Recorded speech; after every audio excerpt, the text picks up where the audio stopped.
Hey guys, it's Titanium Gamer, and I'm going to show you guys a walkthrough slash guide. I don't know how you would describe this for the game Populous for the Super NES. All right, so the graphics are not that great in this game. It's a bullfrog entertainment game. Also, one thing to know, it's kind of like SimCity, but you're a god and you get to control like magical powers and all that stuff. So I'm going to basically go through some of the things you can do in the game. And also, for some people that have this game that have no idea how to play it, I'm going to describe how to do it, okay? So, first things first, you can actually pick what side you want to be on. So, oops. Let me describe a little bit of each one. So, you can go to this thing with the little globe thing. See where my little arrow's pointing to? The globe, okay? And so you have good, evil. The buttons that are pushed in means that that's what you are. So if I push that button in, that means I'm evil. Okay, so you can be good. Um, I'm just gonna play good just because I don't know. I like blue. So, anyways, you can also do human versus com, which is you versus a computer, or you can do com versus com. Um, if you're having difficulties with the game, you can actually just do com versus com, and you can help the computer out, defeat the enemy by you casting spells and him building up the empire or whatever.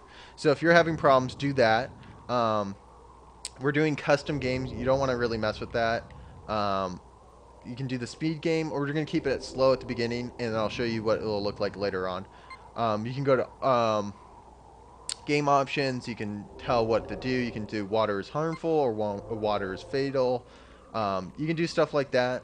Um, just take your time. Just kind of go through the stuff. You can move to next map, next landscape. I'm going to move to a next landscape just so you guys can see. So now it's desert instead. So you can change the scenery. And also you change the world so it might not be humans. It might be aliens or whatever. So I'll show you a little bit of that. I'll show you some of the gameplay. Um, so, also, let's go. Okay, so we can go to this the balance weight thing. Okay, and that you can use to modify land and blah blah blah. You can actually make this so like good can only do certain things, and then switch to evil, and then that way, evil can use all the things that good can't. So you can actually make it so good can't use anything, so they won't attack you. You can make it so the aggression's high, and the rate or his how he responds is fast. So you can do stuff like that. You can turn off the sound effects as FX. So if you don't want to hear the sounds, all that good stuff. The music for the music. Z's is for pausing the game. So sometimes when you're playing the game and you're like, why isn't anything moving? It's just sitting there. You're going to notice that the Z's are appeared. So when you select a weapon or I mean magic, it's going to pause it, but also pushing the start button will pause it. Okay. This is the flood. That's to make a night. We'll get into that a little bit later.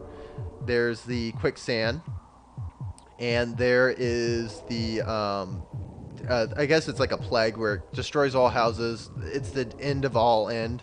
So you use that to so if you outnumber the enemy, like your blue bar, which we'll talk about a little bit later, is higher than the red bar. You'd use that to make the game quicker. This little like sound thing is for earthquakes. So on this side, you're going to see a couple different things also. The things in the brackets are used for showing certain things. So like if I push the cross, that shows me where he's at. If I did that, it shows me where battles are.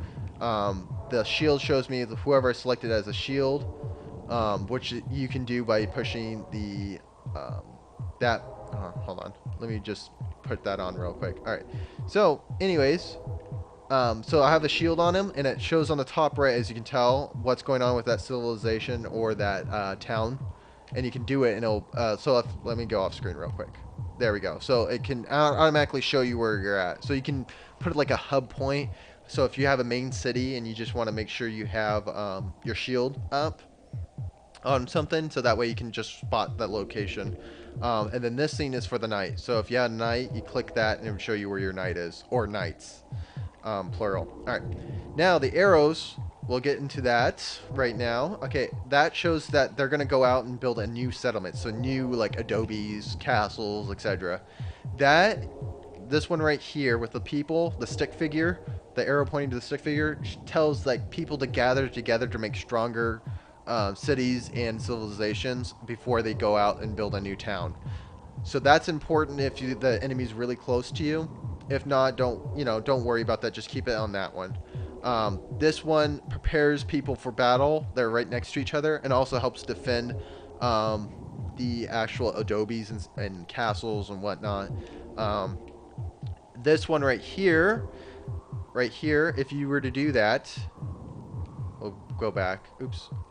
That one. Okay, let's go back to it. All right. So what that does is, so you see that guy with the cross. You see it on the screen right here on the. Hold on. Let me get out of this. Right here. You see that little cross thing? I'm trying to square on it. Right there. That thing. Okay, that's your leader. Okay, so whoever's carrying that cross is your leader, and if you're evil, it's the skeleton. So whoever's holding that is the leader. Okay, so what this button does is it actually tells everybody to gather to the leader to make him stronger. And once he's strong, you can go to this lovely tool when you have enough magic, which is the top bar. We'll get to that when we're playing. That will make a knight, and the knight will go over and destroy all evil, okay? Or all good, whatever side you're playing on. So that said, so the question mark, that's for making a shield so you can spot what's going on with a guy. The up down is to actually to raise and lower the land. So let's get right into that. Oops, unpause. Okay, so you're going to push B to lower land and A to raise land, okay? Now there's a shortcut you can do. It's L1 and A, and that will do everything around it. So you can just push that, and it makes your life a little bit easier. At the very beginning, you need to kind of be careful on how you set up your land. So you don't want to really just use that a lot, just only when necessary. And what you do is you want to flatten the land so your people can build castles and whatnot. So that when you have a castle that actually gives you more mana. So what you want to do, come on, it'll give you more mana, or I guess that's what I want to say. It'll yield more mana. That's what I was looking for, that word.